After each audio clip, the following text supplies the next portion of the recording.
so start. Okay. All right. So let's talk about anti-heroes. And what I really want to talk about is the fact that when people hear that term, they imagine something that is not the intended meaning of that term. And of course, language changes. So the more people use a word, the more it becomes a real thing. So like literally it can mean two opposite things. So there's that. But that is not what an anti-hero is. So people see Punisher and they think anti-hero, and I want to kind of explain what that is and how they're useful as storytelling tools. So first, quick background on me. My name is Kevin Garcia, and I do have an eponymous website that works for half the people I tell it to, and other people say it doesn't work, so there's that.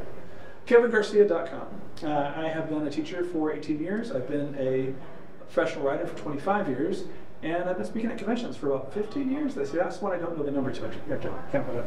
But the reason I chose this picture is I was trying to think, what's a cool anti-hero that I have done a page for when I worked at Marvel. I was there for 10 years. And I did the profile of Hitmonkey, who's one of Deadpool's bad guys. I say bad guys. Deadpool is himself an anti-hero and is more often than not a bad guy.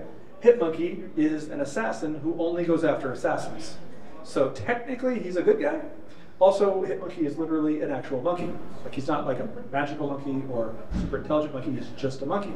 But there is a ghost of a dead assassin that gives him advice regularly. So. But moving on, to discuss what an anti-hero is, we first have to decide what a hero is. And actually, I was discussing this a little bit earlier, and the issue with heroes is that we have to go with stereotypes. And if you think about Superman as being the prototypical hero, what defines him? Number one is probably his powers. Number two maybe his personality. But number three, something that I think definitely needs to be thought about is his looks. He's a handsome guy. And for years, the standard for the hero was that they had to be very handsome. So that was part of it. I know what to think about what is a villain. Same deal. What are the stereotypes when we think of villains? Well, we think of, well, they're evil. Okay, obviously. They go against the hero. Okay, that seems very basic. That's important. And more often than not, they were not good looking. And when they were good looking, that was part of their gimmick. They would literally be pretty boy this or something like that. Literally, Spider-Man, one of his early enemies, is named Handsome Dan, because he's a good-looking bad guy. That's how much bad guys were meant to be ugly. Jack Kirby, who considered to be one of the greatest American comic book artists ever, had a thing where he would constantly, in every comic book company he ever worked for, would make super powerful good people and super powerful evil people. And in every one of those cases, the good people were all handsome-looking, people, usually white. Not the looking changed that by the 70s, started to make it a little more variety. And then the bad guys were always hideous monsters, like always. And it was just interesting, that concept that even though he was trying to progress with the times, he was raised, with sci-fi in the 30s, and that was always bad guys ugly, good guys handsome. So once we have what a villain is and what a hero is, I want to point out that before we actually discuss an anti-hero, you have to know what a foil is. And usually when you hear that term in relation to this kind of media, genre stories, I guess, you'll hear, you foiled me again, But a foil is a character who exists to help reveal part of the main character's personality, right? So an easy foil for Batman is the Joker. Yes, he's his archenemy, but he's also a foil, and Batman will not kill him, and then the Joker sees him as an inspiration. There's all kinds of interesting back and forth. It reveals more about Batman every time they encounter each other. But Catwoman is also a foil. More often than not, since I think the early 70s, she's been a romantic interest. Since her very first appearance, there was flirtation, but as an earnest romantic interest, it's interesting because he is constantly trying to reform her, and she's constantly trying to push his buttons.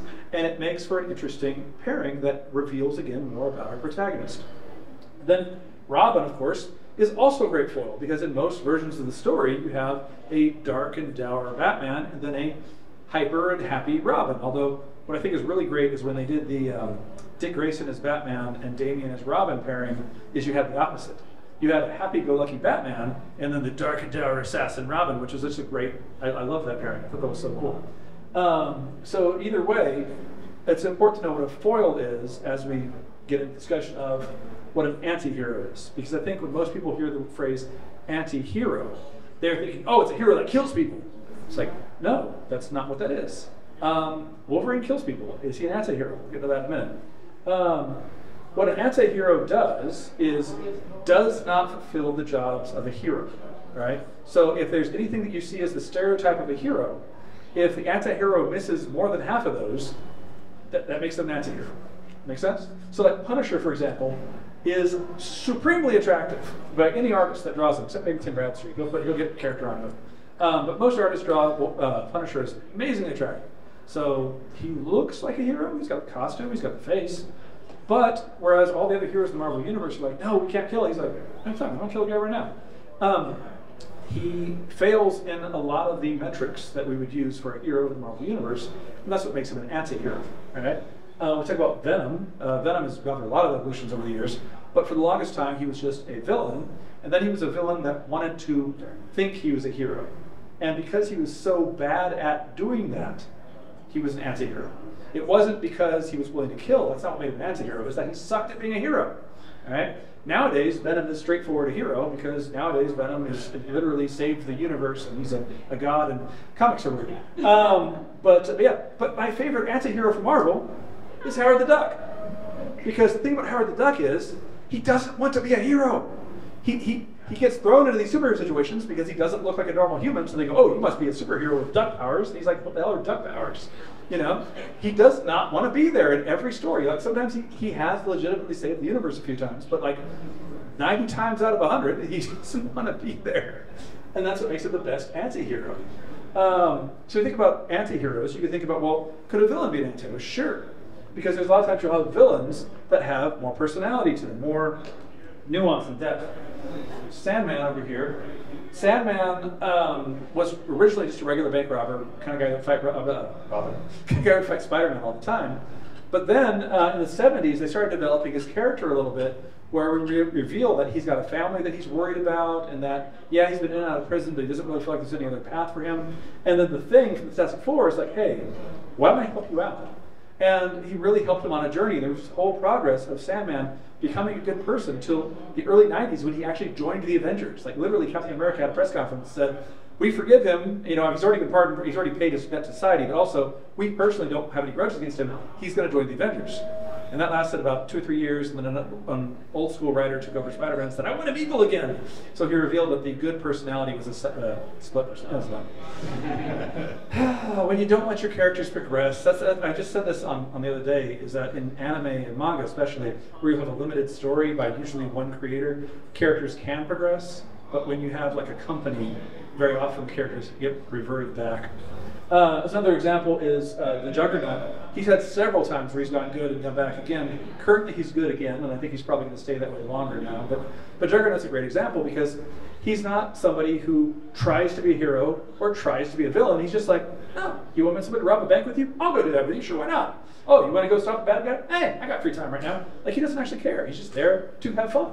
And that makes him a great anti-hero because while he does occasionally have the desire to really save the day, most of the time he's showing up just because he was invited. And that's an anti-hero. He's not doing it for the reasons a hero would do things. And then this is the newest one just added as of a few weeks ago, spoilers, but there's a villain in the new Moon Girl season who has nuance. And I think that's important in a kid's show to have a villain with nuance. And then, of course, there's ideas I mentioned a second ago that Sandman and Juggernaut both try to become good and then new writers would come in and make them evil again. Some characters have stayed good. Specifically, the two big examples I would always give is Harley Quinn and Deadpool, where people don't realize that they weren't bad guys very long in the comics.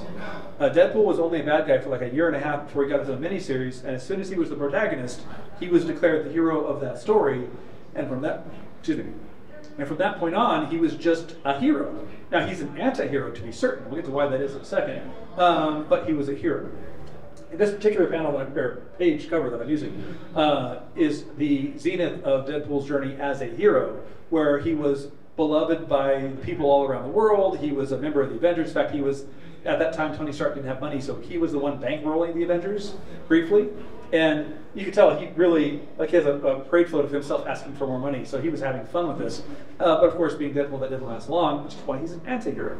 If it lasted longer, he'd be a hero.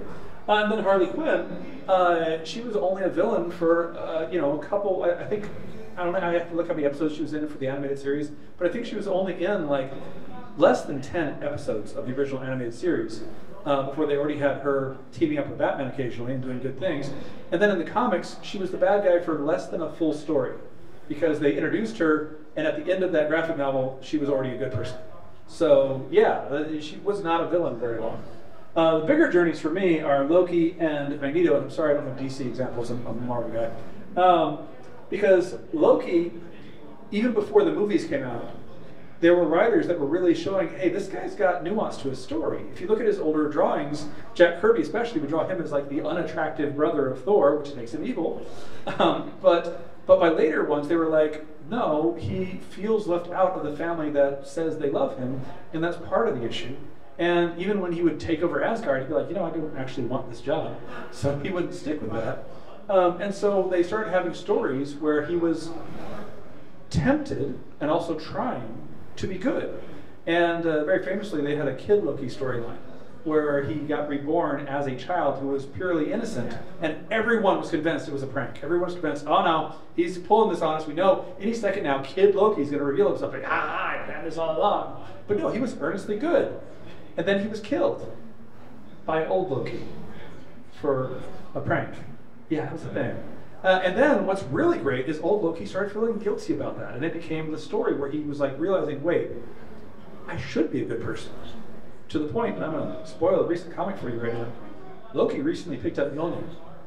He's worthy. Oh, sorry, they're worthy. Loki goes by they, them. And Magneto, he went good in the 80s. So most people who weren't even alive then, read X-Men comics would realize he's been good since the 80s. There was a brief time in the 90s where the editors were like, no, he needs to be bad for like marketing reasons. So they made him bad again. And then there was a brief time when Grant Morrison had a really great story that made him bad, but then editors opposite. It was weird. Point is, he's mostly been good since the 80s. So I think that's interesting about Magneto.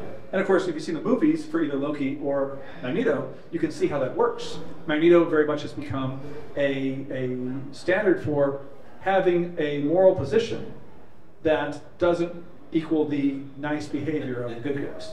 And then Loki has been somebody who is struggling to be good, even when people don't trust him, which works really well. I bring up all this to say, somebody asked me the other day, could there be an anti-villain? It's kind of what these guys are. They were designed to be villains originally, but they didn't last very long. They weren't good at being villains. All right, so I said this earlier, what defines a hero, and I think Superman's the best example of that. Heroes look like a hero. They have big, colorful costumes. They're very often, more often than not, extremely attractive. They are, and again, I'm not debating the ethics of being attractive, being good. I'm just saying that's the standard. Okay? There's a dozen pictures I could find when I was looking for Superman saves the cat. There's so many pictures of Superman saving a cat, so I just picked one. And then love. Now, that doesn't mean the heroes are always going to get 100% of all of these. Spider-Man famously is very unlucky in love several times, except for a good couple decades where he was married and then they undid that. Sorry, still sore about that. But the idea is that the hero can find love, and there's all these other elements that make a hero not just be the protagonist, but be the superhero. And then for an anti-hero, these things don't work out. All right? I think Deadpool in the movies is way too attractive. In the comics, his skin is constantly breaking apart and rehealing itself. So every time you look at him, he has new scars on his face from literally 2 minutes earlier. And I wish they would use CGI to do that, but they want to keep Ryan Reynolds looking, like a normal person. And then as far as ethics, it took me 2 seconds to find a picture of Deadpool aiming a gun at a kid. It took 2 seconds for that. Literally, I think there's a story somewhere where this villain's has a hostage and Deadpool aims a gun at a kid. He goes, well, if you don't stop, I'm gonna shoot the kid. The villain's like, wait, what? This escalated the wrong way. I give up. So because you don't know. It's crazy. And then as far as love, yeah, Deadpool has actually had love in the stories, but for most of his history, it's been about his failure to have love. So even when he did find love, he got married famously to a Queen of Hell. It did well. Who would have thought? And that's part of what makes him an anti-hero, the fact that he fails in so many of the metrics that we would expect a hero to do, not just because he shoots people. And I think for a lot of people that are anti-heroes, as a writer myself, I feel their best purpose is as a foil, which is why I wanted to make sure we established that term at the beginning. Punisher, for example. I like the Punisher as a character. I feel guilty saying that now that his symbol's been co-opted. But I only like him as a foil. Like, there's been a few individual solo Punisher stories that were good, but the vast majority of them are just the same story. Where Punisher shines is when he's used as a foil in another hero's story. When he's a foil to Spider-Man or a foil to Daredevil, it's so much more interesting. This particular one right here was all about the Punisher kind of proving to Daredevil that I know you're the better person, but somebody needs to do this, and it shouldn't be you, because then you wouldn't be the better person.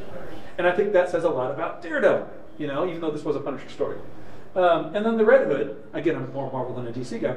I think Red Hood works best either as a foil to Batman or in the Wayne Family Adventures and webtoons, which is adorable. But no, generally I think he should be a foil to Batman, where it's like, he's not a bad guy, he's definitely a good guy, but his methods are so opposed to Batman that it draws out more Batman of Batman. You know what I mean? And that's what I think works best for an anti-hero. Once you make your guy the main character, are they still the anti-hero? Before I move on, I want to get one more thing. As we were talking about looks earlier, I probably should have switched those two panels. If you think about villains, what do all these villains have in common? But help me out, audience. What do they have? They all have horns of some sort. They do have horns, yeah. Points. Okay, okay. They're all like arch villains. They are all arch villains, yeah, certainly. Are we talking visuals? Yeah. Yeah, well, they're not very big. What colors are they? They're purple and green. They're purple and green.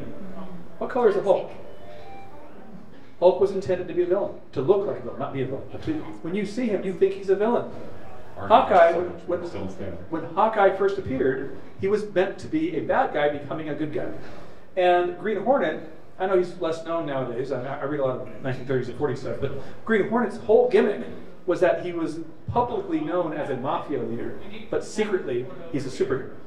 So green and purple are the bad guy colors. So this is a good way of just signaling to your audience that this person is meant to be a bad guy, whether it's true or not. You know, works more in American comics than manga, where they need one variety of colors. Although I have noticed that some creators, like creators of My Hero Academia and One Punch Man, are both fans of American comics. So they will use a lot of these same symbols in their stories. Now we get back to like whether somebody can still be an anti-hero. Wolverine is famously considered one of the big anti-heroes, but is he? Like, he was originally designed to be unattractive. He's 5'3" and hairy. And I think the men drawing him in the 70s and 80s thought, oh, this is what women don't like. But is that a deal breaker for most people that are into men? I'm like, is that like, oh, well, he's not 6 foot and he's got hair on his back. That doesn't make him ugly.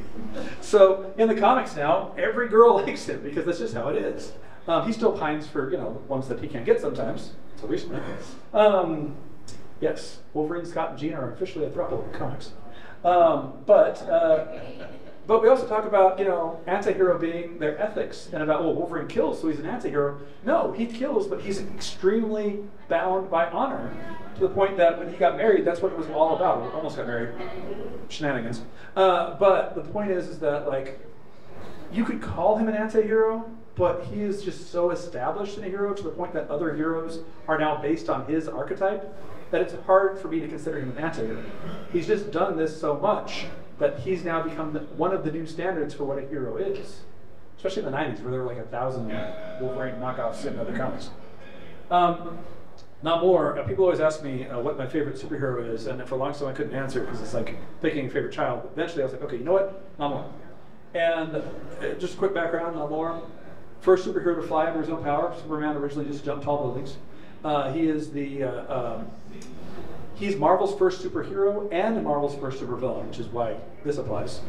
And he is also the reason the Marvel Universe exists.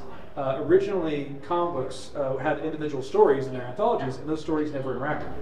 But one of the very first times that characters actually met in a story was because Namor was trying to destroy New York, and the other superheroes had stopped him. So the Marvel Universe exists because of him. But the reason I'm throwing him in here as an anti-hero is he's literally been on the team of all of the strongest heroes and on the team of all the strongest villains.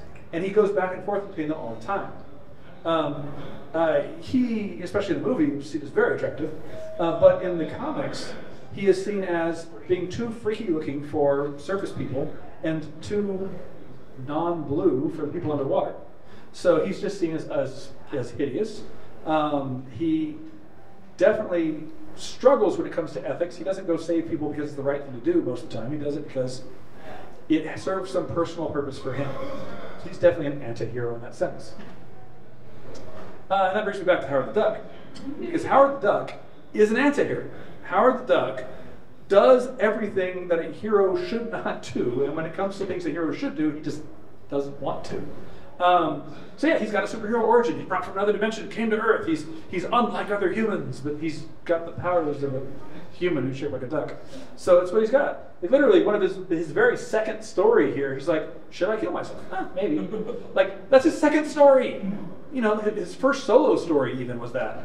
And then as he goes to have regular stories by himself, he'd be like, look, I am in a hero universe. I don't have powers. I don't wear a costume.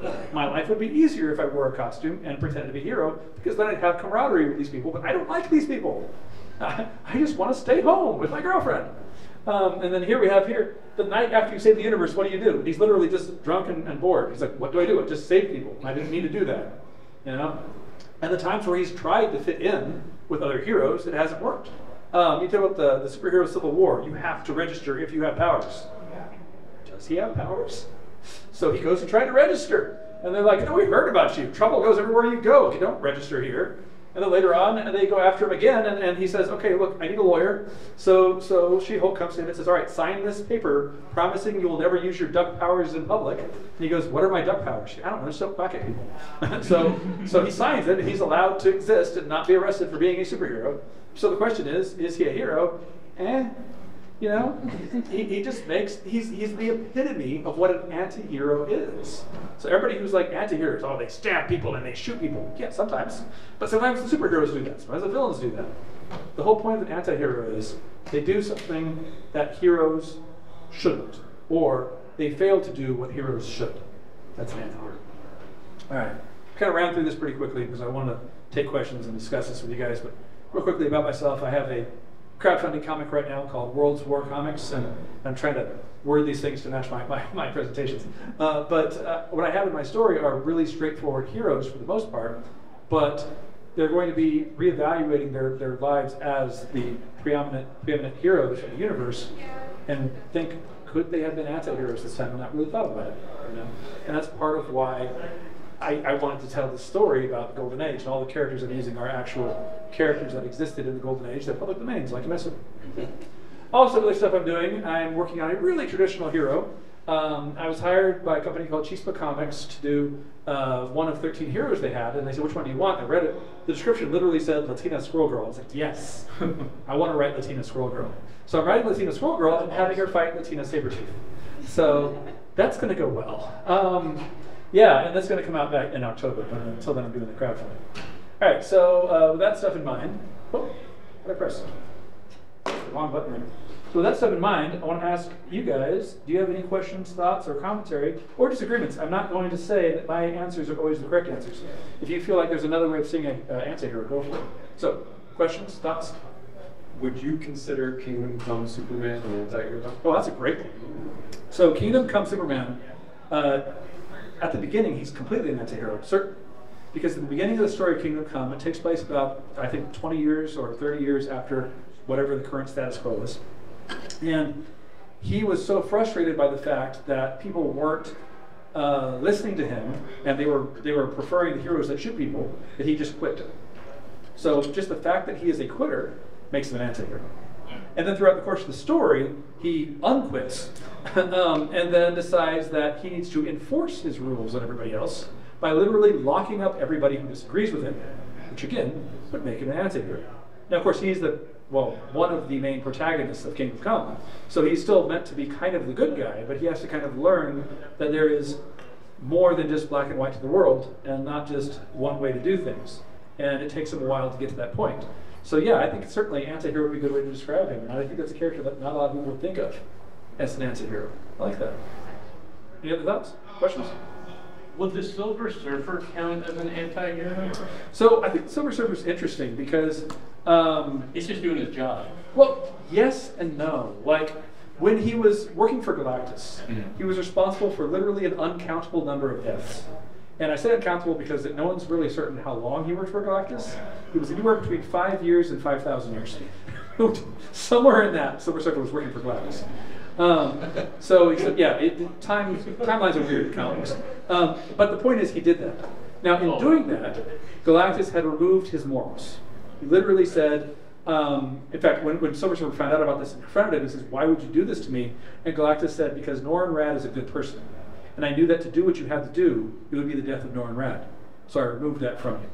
And when he gave it back to him, literally in like the span of 1 second, he suddenly feels all of He remembered everything? yes, not just he always had the memories, but now all of the remorse hit him at once. Billions and billions of deaths of remorse just hit him at once. And literally Galactus is helping him out. It is a really great scene. Galactus is helping him out of his moral pit that he's fallen into and saying, "Norrin, you can still be a good person again," which is amazing for Galactus to do. But once you get past that and we get to who Norrin Radd is, he's space Jesus. Like literally he goes around all the time, does good, he's willing to sacrifice himself for others, and does good and does miracles. And yeah, he's a hero. Adam Warlock though. Adam Warlock is definitely an anti-hero. One thing that I think is overlooked about Adam Warlock a lot that I keep pointing out, and one of these days I'm going to do a TikTok video about, is that when Adam Warlock got the Infinity Gauntlet in the comics, he became non-binary. By that I mean, he removed his good female part, I'm not kidding, that's what I said, and his bad male part, and removed them from his soul. Wow. So Adam Warlock is inherently amoral. Now he still, more often than not, does good. But he has removed all about him that is internally male and all about him that is internally female, and said that I am no longer any good or bad. And his male side went and caused the Infinity War and tried to destroy the universe, so that's that. But then his female side caused the Infinity Crusade and also tried to destroy the universe. Her goal was to make all of the universe one so that nobody would ever fight again.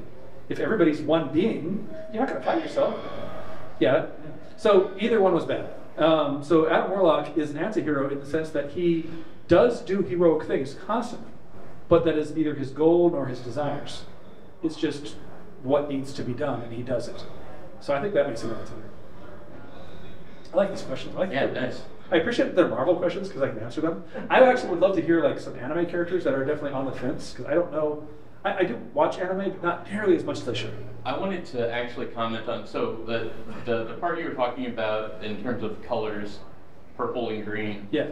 So this is just immediately what my mind flashed to. It's also one of my favorite anime, and also one of the most popular anime of all time, which is Neon Genesis Evangelion, and the colors of Unit 1. Because so like you were saying that they were inspired by American comics in Japan. Some of the creators not so much using this specific kind of caricature of an anti-hero, but knowing that this stuff applies to something that's not good, something that's a harbinger for bad things to come. Yeah. Which is largely Unit 1. I like that. I wouldn't have thought of that. I don't think I've watched Neon Genesis since the 90s, rather. By the way, we're having a discussion about this the other day. Neon Genesis Evangelion. Okay, so all right, we're debating how to say it because I've read it so many times, couldn't remember how to say it. All right. I completely agree. I think that may have been purposeful, but it really comes down to his primary colors versus secondary colors. Like there are some villains that have orange, just not a lot of them, but there are very few heroes that have orange. And color is often a coding for what a hero is. One of my favorite examples is Invincible.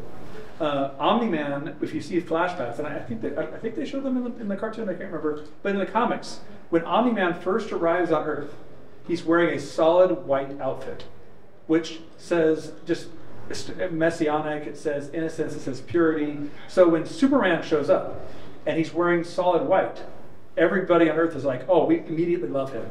And he could never hurt us. And that's what happens in Invincible, I think, right? Yeah. I didn't finish. Yeah, no, okay, obviously that doesn't happen. But that's a purposeful thing by Robert Kirkman to make the character look like a good guy, just by using those colors. I like that. Cool. All right. Anything else? Questions, thoughts on anti-heroes? I mean, you mentioned My Hero Academia earlier. Have you actually watched it? Yeah, I left off on the 3rd season, I think. How many seasons do they have right now? More than 3. That's a great question. I know we're all the way up to 8. Yeah, I need to catch up. But one thing I found interesting watching it is, before you get into your question, is that every character in there has a Marvel equivalent or DC equivalent. because the character is, the writer is 100% a fanboy of American comics. For example, right off the bat, who is All Might? Superman. No. No? No. All Might is a small, scrawny person who magically becomes large. And when he's large, he's always squinting when he smiles, and he never stops smiling. Captain Marvel, by the original creator C.C. Beck, always squinted, and you could never see a drawing of him not smiling. Or Shazam, they call him Shazam. Well, they call him Shazam now because of legal reasons, yeah. But yeah, by the original artist, he was always squinting, always smiling, and no matter what was happening to him, there was still a smile on his face, and that's entirely All Might. Has he been quoted? Like, is that like? No, I'm just telling you that. Oh, okay. Like, it's so obvious to me. So he's like saying that that's like Captain Marvel. That's amazing. I'll give you another one. Best Jeanist. Best Jeanist is literally a Marvel character, and she's an anti-hero. She used to have a name that's offensive, so I'm not going to say her old name, but now she's called Skeen, and she has the ability to psychically control clothing. And she's sometimes been a hero, usually been a villain. Famously, she defeated Spider-Man once by making all of his clothes but his mask disappear. And he was just so embarrassed that she got away with it.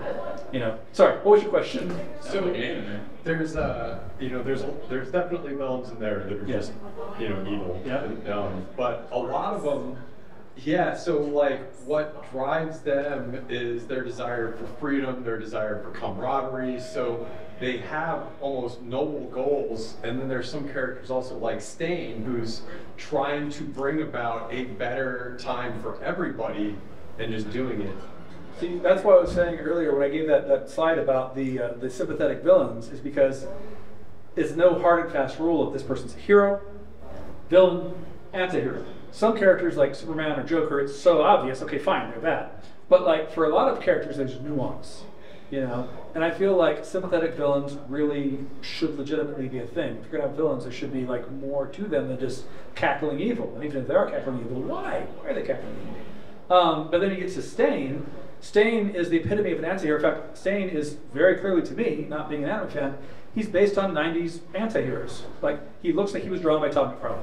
Yeah. Todd McFarlane would very often not draw somebody's nose just because he didn't feel like it, and would constantly have tatters of clothing flying that, even if there's no wind, and just constantly extra lines all over the faces. That's Todd McFarlane's art. Like, he's literally created a Todd McFarlane character and thrown him into an anime, and he's 100% an anti-hero because he's not doing anything to be a villain, and he's not being bad at being a villain, and his goals are for there to be better heroes in the world, but his way of doing that is killing all the heroes who suck. So, he's 100% an anti-hero. That guy is like one of those, like I was saying earlier, it's very hard to just call something an anti-hero. He is unambiguously an anti-hero. Because he's definitely not a villain, but he's certainly not a hero. What I think is more interesting is when people think about anti-villains. Like, I haven't read it yet, but I'm told that there is an officially licensed Joker manga in Japan that is, at the opening of the story, Batman gets turned into a baby. And the Joker doesn't want anything bad to happen to him, so adopts him. And so the whole manga is Joker taking care of baby Bruce Wayne. That sounds adorable. It does sound adorable. And near as I can tell, that sounds 100% like an anti-villain. Like he's trying to be a villain so hard that the baby needs milk. And it's like, and plus I don't want to be a bad example in front of him because I want him to grow up to be Batman so he can me later. So like I can't like trauma makes it bad. Yeah, but not this trauma. It's a very specific trauma. So like I love that idea that he's trying so hard to be a villain, but it's just not working out for him. And again, I've only seen a couple of pages of it that my friend's been sending me that I've heard good things about. So yeah, anti-heroes, anti-villains, and hero academia. Okay. Other questions about any? Well, one, did you know there's going to be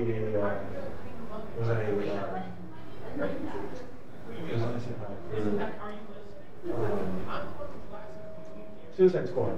They're doing an isekai for that. So. Oh wow, cool. I think I barely heard that there was going to be a Suicide Squad isekai. Suicide Squad, by the way, is a great example of the whole anti-hero thing, because the premise of it originally was that these characters were not meant to stay on there for very long. So some of them were just villains forced to be a hero.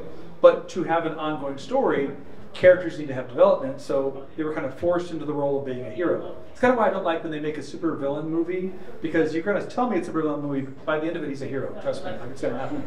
I keep saying the one character from Marvel that I think could handle a movie and still be a villain at the end, despite being the protagonist, would be Dr. Doom. I feel like he could successfully save his people and still be an evil dictator. You know, like it would work. But yeah, as far as Suicide Squad goes, they're a great example of anti-heroes because so many of them, whether they want to be a hero and they feel like they can't, or they want to be a villain but they feel like they have to help people, either way, they fall into that same trap of like not being good at the stated goal of being a hero or a villain. And they were perfect for it. I've heard some mixed things about the new video game, but the one clip I saw involved King Shark and Green Lantern, and that was perfect. That was exactly what it needed to be, you know? So that's like, he's not changing to become a hero. He's not, you know, leaning into the villain thing. He's being an anti-hero because he has to. And I like that. Anything else? What do you think of The Boys? It's kind of I don't like it. Oh, sorry. Sorry. No. So The Boys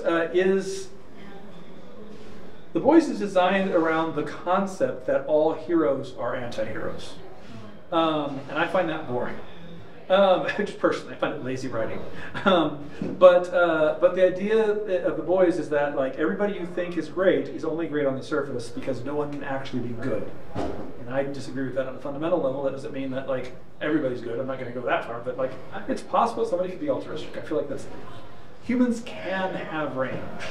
But in The Boys, every hero is bad. So the main characters then are technically villains in the sense that they're going after the heroes, but they're doing it because the heroes are bad. And the problem then becomes in how they go about doing it, and that's the reason I don't watch it, because I feel like it's just edgelord stuff. Mm-hmm. I know I had the word edgelord in my title. I didn't really discuss that, but when we say edgelord, we mean like you are leaning so far into it that it's become a self-parody without you intending it. You know. We talked about Silver Surfer earlier. There's a Silver Surfer bad guy who was Galactus' first attempt at creating somebody before Silver Surfer. And it was, he calls himself Tyrant, which is that's his only name we know him by is Tyrant. And he's got like spikes everywhere and wires that come out of his mouth, and he's like, I rule all. Why? Because I want to. You know, that guy's edgelord. That guy's just, there's no nuance to him, it's just exactly what he says he is.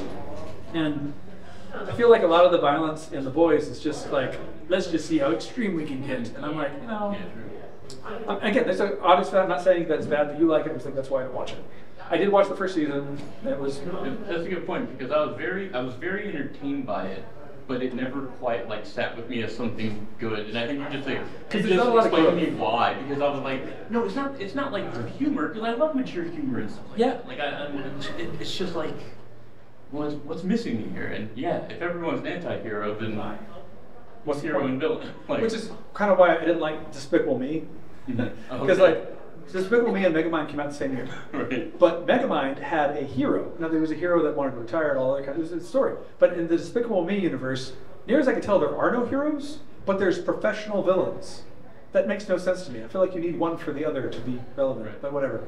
A really great example of what you're talking about, being entertained by the violence, Invincible. Mm-hmm. Invincible has tons of over-the-top violence, but it's not the joke. It's there to be like, accentuate a point, or it's there to show what's happening, or to show why this is so bad, or maybe to show what somebody wasn't paying attention to. There's all kinds of reasons for that violence to be there, that sometimes it's funny for its own sake, but that's not the only reason it exists. Whereas in The Boys, it's like, look what he did to that octopus, you know? And it's like, all right. That's the episode. Exactly. It ends with a symbol there. But yeah, it's a great example with The Boys. And I do feel like that can be done well. There's another, I guess one of the early edgelord comics is called The Brat Pack. And what it is, it's from the 80s, indie comic, and it's all sidekicks that left their heroes because they were tired of being treated like a sidekick. And it also has over-the-top gore and violence, also very edgelordy, but it was specifically to make a point about, at that time, we as an American comic reader and writer audience, we're still treating heroes and sidekicks like the hero is great and the sidekick looks up to them. And it's like, there needs to be some nuance here. And so the point of the Brat Pack, although it is over the top and edgelordy, was to point out why that one way of looking at things doesn't necessarily work. So what year was that again? I want to say like 87. It was late 80s, early 90s is when that came out. Richard Veitch, I think, is the name of the writer. He'd written other stuff for Marvel and DC, but like that was like that one, and he did another one called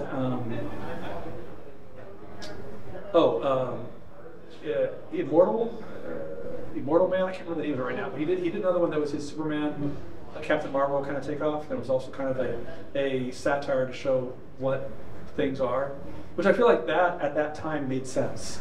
The Boys at this particular time doesn't make as much sense to me because I feel like that point has been made. Now you're just being gross to be gross. Right? Now that being said, sorry, but I want to real quick one more thing. That being said, just because somebody else has told a similar story doesn't mean you can't tell that story. I feel like you should. But I do think that the main emphasis there is that you're doing something new with it that's new to you. You're like, I want to do this.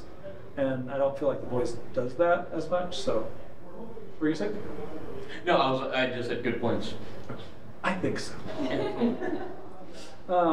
So I mentioned that I have this Kickstarter that I'm working on right now called World War Comics. I printed out these stickers with the intention that I was going to be selling them because I thought they were postcard sized. But while I have been an English teacher for 18 years, I've never taught math. So I did not know that this was 2x3. Clearly, I was thinking 3x6. So I have some free stickers here. So if you guys would like some stickers, can you get some stickers? What if we got a sticker at one of your other panels? Oh, sorry, I didn't hear you. But free stickers. Free sticker.